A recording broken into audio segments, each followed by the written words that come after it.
এবার পুজোয় গোমূত্র পান বাধ্যতামূলক।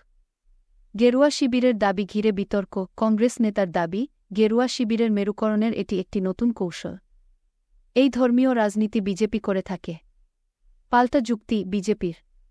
তারা জানিয়েছে, প্রকৃত হিন্দু গোমূত্র পান করে তবেই এই অনুষ্ঠানে অংশ নেবেন। পাশাপাশি সমস্ত আয়োজকদের অনুরোধ, ভক্তদের প্যান্ডেলে প্রবেশের আগে গোমূত্র দিয়ে আচমন করার বিষয়টি যেন নিশ্চিত করেন। দেশজুড়ে বিভিন্ন জায়গায় নবরাত্রি উৎসবে গরবা পালন করা হয়। গরবা হল গুজরাটি নৃত্য। সারারাত ধরে মেয়েরা এই নাচ করে থাকে। অনেক সময় অংশ নেয় ছেলেরাও। শুরু হতে চলেছে নবরাত্রি। তার আগেই এই মন্তব্য শোরগোল ফেলেছে। বিজেপির জেলা সভাপতি চিন্টু ভার্মা সাংবাদিকদের ব্যাখ্যা করেন, আচমন করেই অনুষ্ঠানস্থলে ঢোকার কথা বলা হয়েছে। এই আচমন হিন্দুদের সংস্কৃতি। একজন প্রকৃত হিন্দু কখনই আচমন করতে অস্বীকার করবে না। সনাতন সংস্কৃতিতে আচমন করার অনেক গুরুত্ব রয়েছে।